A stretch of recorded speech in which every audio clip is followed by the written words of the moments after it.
ఇప్పటి వరకు సింగరేణి మామూలుగా కోల్ బెల్ట్లో ఏదైనా చిన్న జరిగితే కూడా సెంట్రల్ విజిలెన్స్ కమిటీ వాళ్ళు సిబిఐ వాళ్ళు వచ్చి మాట్లాడి చర్యలు తీసుకోవడం జరుగుతుంది. కాబట్టి అక్కడ కరప్షన్ కొద్దిగా మినిమైజ్ అయింది. ఇక్కడ ఏమైపోయిందంటే కంప్లీట్గా పొలిటికల్ కరప్షన్ ఎక్కువైంది.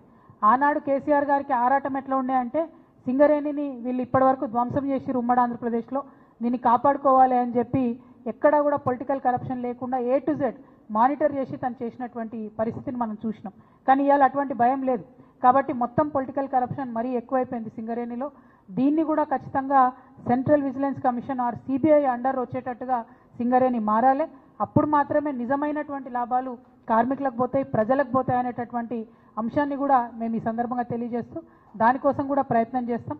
At the same time HMS and Singareni ఈ యొక్క అలయన్స్కును మరి ప్రజలందరికీ ముఖ్యంగా బొగ్గుగని కార్మికులకు చెప్పడానికి దసరా తర్వాత అక్టోబర్ నవంబర్ మధ్య ప్రాంతంలో ఒక మంచి సింగరేణి యాత్ర కూడా మరి వరుసపెట్టి 11 రోజుల ఎట్లనా అన్నటువంటిది ఖచ్చితంగా సింగరేణి కార్మికులు అన్న చెప్పినట్టు కార్మికులు భయపడుతున్నారు కాబట్టి వారికి భరోసానిచ్చేటటువంటి ఒక యాత్రను చేయాలనేటటువంటి నిర్ణయం తీసుకోవడం జరిగింది.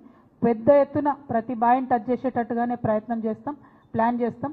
ఉట్టిగానే మాట్లాడితే కరప్షన్ ఎక్స్పోజ్ చేస్తే ప్రశ్న అడిగితే ఉద్యోగం నుంచి తీసేసేటటువంటి ఒక విచ్చలవిడితనం ఇవాళ సింగరేణిలో జరుగుతూ ఉంది.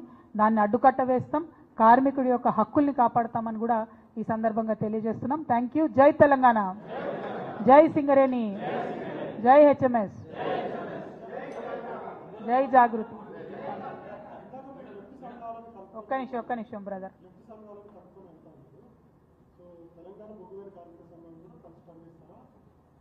నేను తెలంగాణ బొగ్గుగని కార్మిక సంఘం ఇప్పటికి కూడా నేను గౌరవ అధ్యక్షురాలుగానే ఉన్నాను. కాబట్టి క్షేత్రస్థాయిలో ప్రభుత్వానికి వ్యతిరేకంగా పనిచేస్తున్న ప్రతి ఒక్కరు, అది టీబీజీ కేసు కావచ్చు, హెచ్ఎంఎస్ కావచ్చు, అందరం కూడా కలిసి పనిచేయాల్సిందే. మీరు చెప్తారా? సింగరేణిలో కామ్రేడ్స్ ఆల్రెడీ మేము తయారు చేసినాం. ఏంటిది? సింగరేణి కార్మిక సంఘాల ఐక్య వేదిక. దీంట్లో హెచ్ఎంఎస్ ఉంది, ఐఎఫ్టీ ఉంది, ఏఐఎఫ్టీ ఉంది, సింగరేణి తెలంగాణ ఉద్యోగుల సంఘం ఉంది, సింగరేణి గని కార్మిక సంఘం ఉంది, విప్లవ కార్మిక సంఘాలు అన్నీ మనతో ఉన్నాయి. మేము పని చేస్తున్నాం. ఎందుకంటే వాళ్ళ మీద నమ్మకం లేదు, గెలిచిన సంఘాలపైన నమ్మకం లేదు. కోవర్ట్ ఆపరేషన్ చేస్తున్నారు, ఏ ఉద్యమాన్ని కూడా నీరుగార్చే ప్రయత్నం చేస్తున్నారు, కొలిక్కి వచ్చే విధంగా చూస్తలేరు. కనుక మేము సపరేట్గా పెట్టినాం. అది కూడా ఆల్ మైన్స్లో ఒకసారి వాళ్ళతో కూడా సమావేశం ఏర్పాటు చేస్తాం. ఆల్రెడీ ఉన్నది సింగరేణి కార్మిక సంఘాల ఐక్య వేదిక.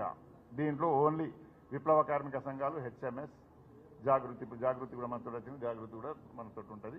కనుక దాంట్లో నో డౌట్ 100% కొట్లాడుతున్నాం. ఎందుకంటే తెలంగాణ మూమెంట్లో కూడా కొన్ని రాజకీయ పార్టీల వాళ్ళు ఇంట్లో ఉండి కూడా తెలంగాణ మూమెంట్ను ద్రోహం చేసే ప్రయత్నం కొత్తగూడెంలో, మనుగూరులో సమ్మె గాలే, చేయనివ్వలే.